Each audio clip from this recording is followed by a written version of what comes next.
Okay, day 5, week 3, talking still about salt and light. And one of the words we've been using throughout this week of study is influence. And I think it's an appropriate word from the text because we're talking about how to be a practical Christian, how disciples of Christ practically behave. And we've cited a lot of examples of what that might look like, boots on the ground in your life. But I also think it's really useful because culturally we have an idea of what an influencer is. And I'd like to reclaim that word just in this space to say Christian influence is really laid out in the core text that we're looking at this week, and certainly in the Sermon on the Mount. So I'd like to start by reading 2 passages. So our core text is Matthew 5:13-16, the passage on salt and light inside the context of the Sermon on the Mount. But as we begin to walk down the road of how we use our influence, I'd like to read a couple of what I think are partnering passages. So Kathy, would you read Matthew 7:17-20? So every good tree bears good fruit, but the bad tree bears bad fruit. A good tree cannot produce bad fruit, nor can a bad tree produce good fruit. Every tree that does not bear good fruit is cut down and thrown into the fire. So then you will know them by their fruits. Okay. And Marilyn, would you please read Matthew 12:33? Make a tree good, and its fruit will be good. Or make a tree bad, and its fruit will be bad, for a tree is recognized by its fruit. Matthew 12:33. Thank you. So tell me what you think is similar or different about the passages that call us to... Well, before I do that, tell me what you think these 2 tree passages are doing. Let me not say, you say. One of the things that I tried to memorize, because I know this is going to be a theme throughout all of these episodes, is that I don't memorize well. One of the things I memorized for a short time was Psalm 1. Mm-hmm. And Psalm 1, the tree is by the stream of water, and the roots are in the water. And the imagery is of the word being, right, you're planted by the stream, and the stream is the word, and so the word is getting into the roots, and it's developing this gorgeous tree, which and then in turn develops fruit. So it comes from the base. So everything comes from down underneath, and that's what makes it sprout fruit. Mm-hmm. From what you're getting down deep in the ground is what develops this beautiful fruit. Mm-hmm. That we can eat and we can enjoy. And how do you think that compares to, I think Gianna's going to be mad. I think it's a metaphor. I think these are both metaphors. I don't think they're analogies. Do you know? Analogy or metaphor? I think it's a metaphor. Yeah. I always confuse those. Yeah. So how does the metaphor of the tree compare to the metaphor of salt and light? And is there any way that one helps you deepen an understanding of the other? Sure. I definitely think they're connected. I think that you can't be salt and light without the source of salt and light, which in the last episode we talked about the source is Jesus. Mm-hmm. So the same thing where the stream would be Jesus. And so the fruit develops from so it's always developing from the stream. So he uses this imagery to create pictures of the outward comes from the inward. Mm. So Jesus is what develops the inward, which pours out into the outward. Yeah, the source. Yeah. Mm-hmm. What other comparisons do you see between the tree passages and the salt and light passages?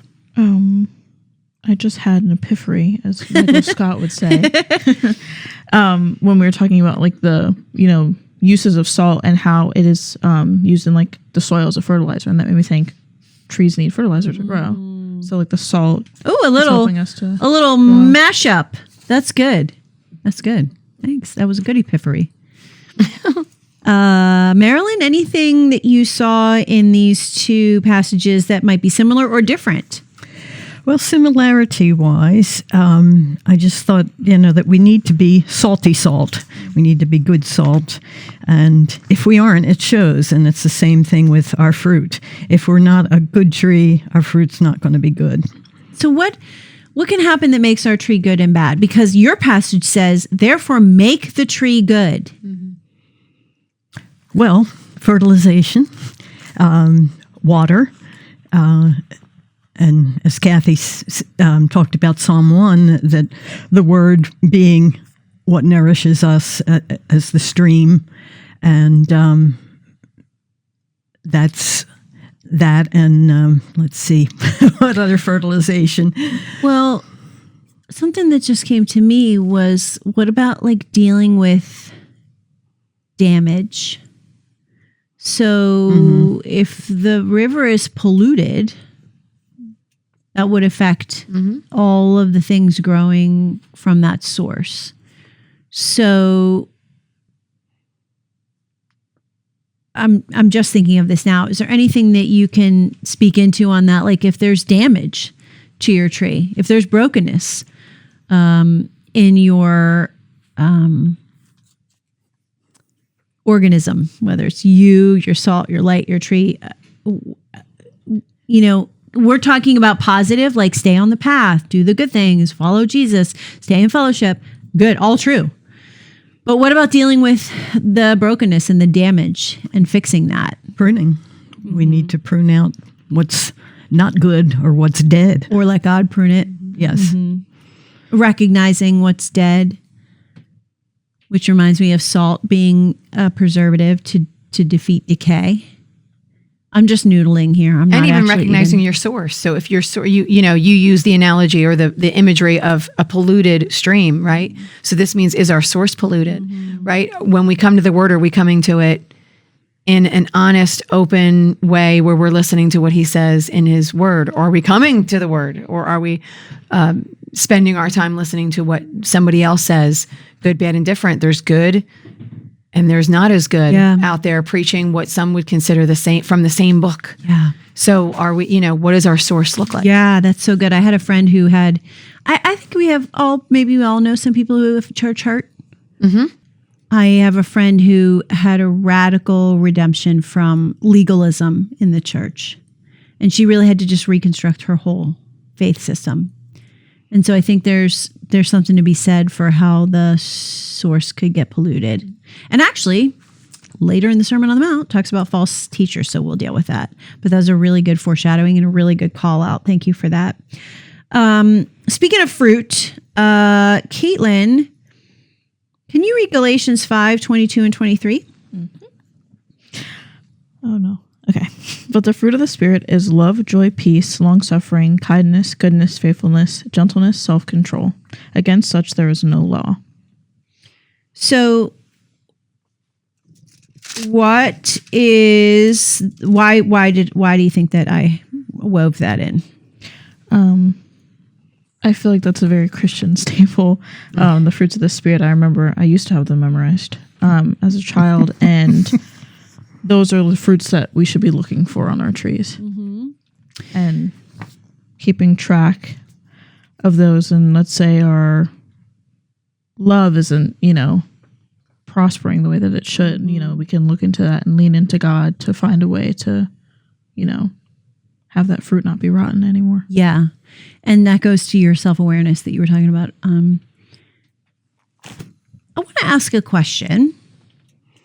And I'm going to ask it in two parts. So first I'm going to ask the secular, and then I'm going to ask the church. How does the secular culture, let me back up. You just said, I want to just make sure I've built it right. You just said, that we got this great list. We've got these great passages that we just read through where Jesus is telling us that he expects our life to bear this kind of fruit, to exhibit these kinds of behaviors. So bearing fruit on the tree, exhibiting behaviors of influence, salt, and light in our passage, our core text. I'm using the word expects intentionally. He expects it. He certainly equips us for it. We've talked about that at length, that he's the source, that we can't muscle through it. It's not a behavior modification program. But he calls it out and says, these are the ways you should behave as disciples of mine. Okay. So I love the Galatians passage because we've talked about this. I love a list. Just like, give me a list, So, and I did memorize them. One year I was in MOPS and it was the theme for the whole year. So I had a whole year to do it. But they're love, joy, peace, patience, kindness, goodness, gentleness, faithfulness, and self-control. Those are just admirable qualities. And we talked yesterday and all throughout about how we have to continue to point people back to Christ when we display those qualities. Okay, now I've built the foundation. What are some ways that the secular culture creates an environment where we feel like we're tempted to fake our fruit production? Okay, what do I mean by fake fruit production? Tell me what I mean by that. Like faking my fruit. Yeah, some of my biggest complaints, which sounds terrible, is that a lot of times I'm in room with Christians and they're all just really nice. Mm-hmm. And I'm like, but is there depth? Mm. Which, by the way, so judgy. So please bear with I just me. like that you're real. So don't even, you don't have to keep even. But that's it. But and I say, well, it's great. They're really nice. I don't know anything about them, but they're really, really nice. And I know that there is a piece of us that we want to look nice to people because we want people to think Jesus is nice. Right. So that's what I mean by faking it. Yeah. Do you guys know what I mean by faking it? Like, we have this idea that Christ has called us to a particular flavor of testimony that looks like this and only like this and don't swerve from it. This is what a good Christian looks like. Right? Mm-hmm. Okay, so that's true. But we don't always feel that way. And yet, and it's not all of us are Kathy. She's super transparent. A lot of us, instead of saying, I don't feel that way today, but here's how I cope with not feeling that way, we fake it. What are some reasons that Christians would be tempted to fake it in a secular environment? I don't know if this necessarily counts, but I always bring up that one church that is just screaming. Oh, Westboro Baptist. Okay, we can say the name. Oh, yeah. I don't have an issue with saying that I disagree with how they handle the gospel. So I will call them out. So Westboro Baptist, probably some of my least favorite people. And then, I found out that there's not even that many. There's 34 of them. And so, and anyone in that same vein of on the street yelling. And I feel like, and I'm not like that as a Christian anyway, but I think sometimes I overemphasize that because I don't want non-believers to believe that I'm anywhere close to that. Mm-hmm. So I think sometimes that might lead me into the realm of being cowardly or just quiet about it. My friends are non-believers. So to distance yourself from that crazy. Yeah. Okay. Yeah, that's back to that compromise of day 2 or day 3 that we did, right? Back to that. How do I stand firm in my value and not compromise, but not be cruel and unkind and unloving? By the way, as we're not supposed to Westboro Baptist isn't the only. Yeah, there's. If you've ever been to Fort Myers Beach, there's a guy who has a megaphone.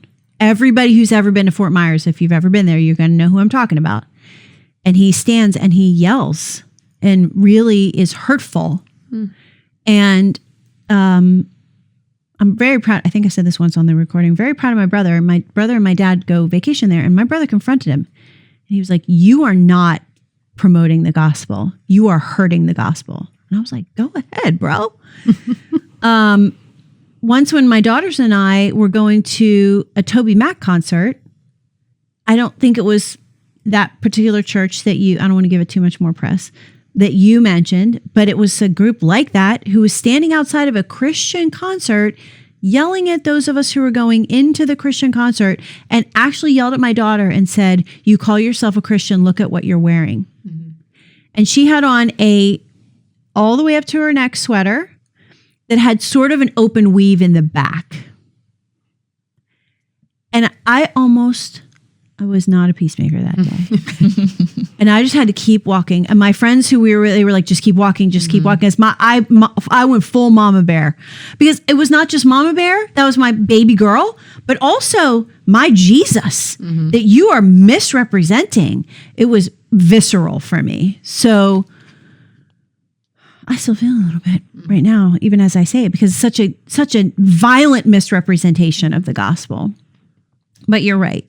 I think what I heard you guys say is there's a temptation to represent Christ and come against these horrible representations, even when we're not feeling it. And the truth is, there's something to be said for that. There's something to be said for habitual. We talked about ritual last week, and liturgy, and how some people find that to be empty. But if you really dig into it, there's life there.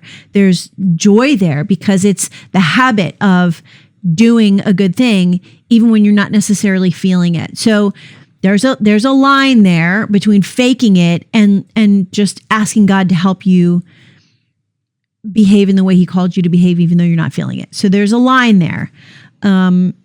Other ways that the secular culture can help us, tempt us to fake our fruit. Okay, so now the harder question. How is it sometimes that the church culture can create an environment where we fake our fruit? Ooh, yay. Oh boy.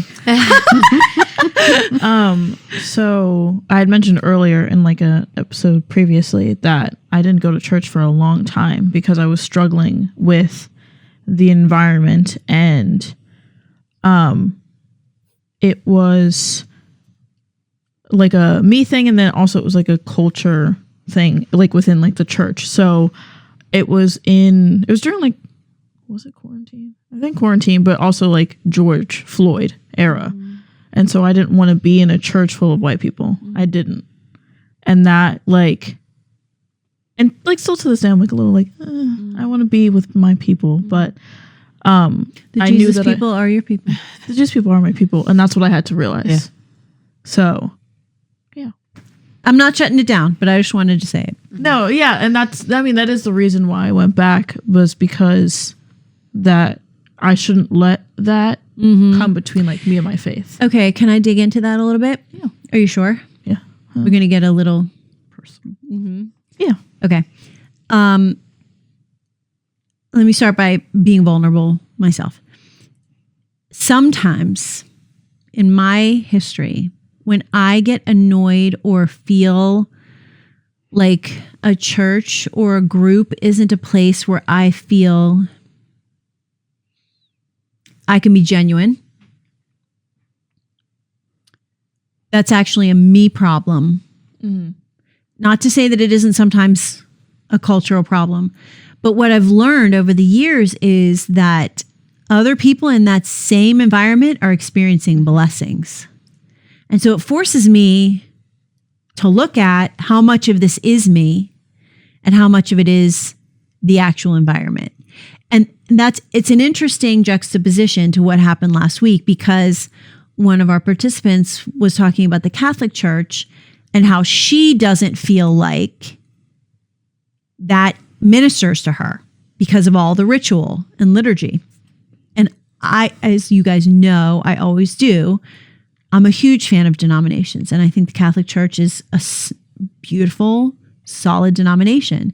And some of my closest friends and most faithful brothers and sisters in Christ are Catholic. And so I know that that's not true for everybody. And so I guess the big thing is that the Lord works in every environment if you allow him to. But also sometimes an environment that feels uncomfortable can be an opportunity for God to do pruning.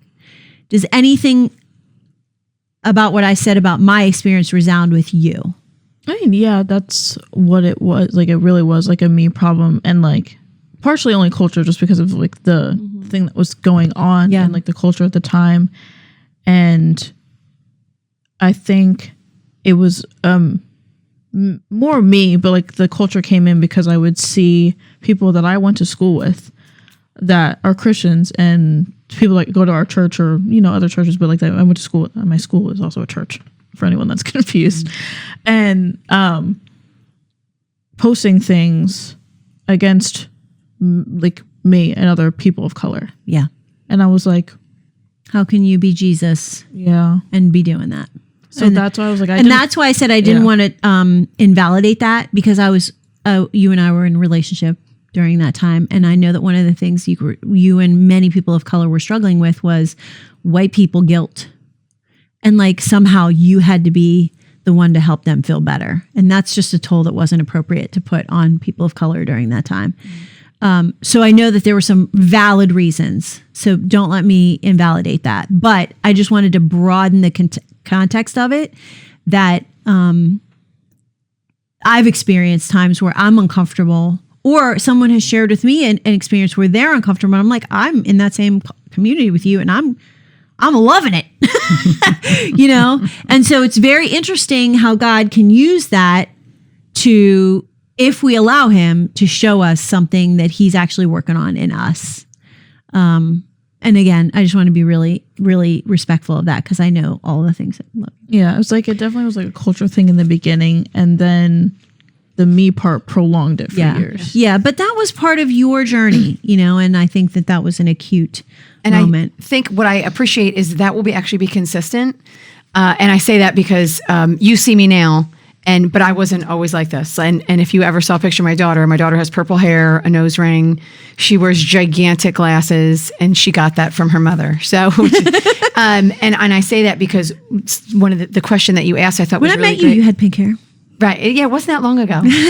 Believe it or not, I stopped dyeing it not that long ago. But what we always want to do is belong. And there's this thing inside of us that makes us want to belong. And so sometimes we fake it in a church because a church has a pattern. And I feel like every church, we're struggling now to find a church that fits us, so to speak. And I don't want to McDonald's it and go, I want one of these and one of those and one of those. And I don't want that, but I do want to belong. And I want to feel like I fit into that community. What I love about Jesus is that he is calling all of us to I've been using this expression a little bit lately. It's supposed to be dirty, and we're supposed to still love each other. So we are supposed to be, right. Messy is probably a better word. We're supposed to look different, sound different, act different, because there's going to be somebody like me somewhere. And they want to be able to see somebody like me when they walk into church. Right. And so, I think we lose a little bit of that when we try to make our community look a very particular way. Like we have not that a lineup is, I know some people really like comfort and structure, and I know a lot of my family is Catholic. And so, but there's also something beautiful to not having structure and to being a little bit messy and then still going, but I'm okay with that. I'm okay walking in and my worship pastor wearing cowboy boots, right? I'm not. So I say that as a joke, but I think that there's some beauty to that. And that's diversity. Yeah. For sure. And in all senses of the word, because that causes us to have to be light, to have to be salt, to have to continue to grow good fruit when the water isn't the cleanest thing in the world, or the fertilizer or whatever it might be, right? Isn't the cleanest thing in the world, because whatever's inside is pushing against all of that. So I think that gives us really great opportunities. I love that you brought that up, because this physical thing of wanting to belong is so much a part of our lives, and we are different in so many ways. Thank you for that. 100% agree. So I want to end with the ways that I think we serve each other best, both in a secular and a Christian environment, is to be transparent about the work that's constantly being done in our hearts. So if we're getting it right one day, we point back to Jesus. If we're getting it wrong one day, we point back to Jesus. But we're real and we're honest and we're transparent, and we are self-aware, and we don't pretend that something is happening if it's not. Yet we have faith that it will happen because God promised that it would. And that's difficult. It's hard to be open and vulnerable with people in any environment. It's hard for me to do that in my home sometimes. So it's hard for me to do that in my church. It's hard for me to do that in my secular culture. But it's the best way to deliver the gospel, because while we were still sinners, he died for us. So the last, I don't have time for John 15:5, but I'm going to let Kathy have the last word on this week, which is John 1, verse 5. The light shines in the darkness, and the darkness did not comprehend it.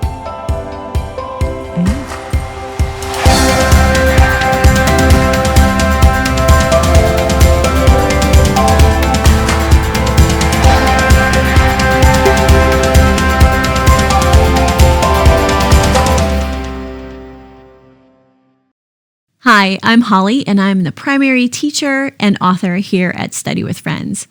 My education is from a Reformed theological seminary, so you'll see that come through as we teach and study together. But on occasion, I'll introduce concepts from other doctrines when I think they shed light on the material, just so that we can have a well-rounded understanding of lots of different perspectives on the text. We strongly believe that you should know and understand who's teaching you the Bible, and so you can learn more about me at studywithfriends.org or zondervan.com. We're just really glad you're here.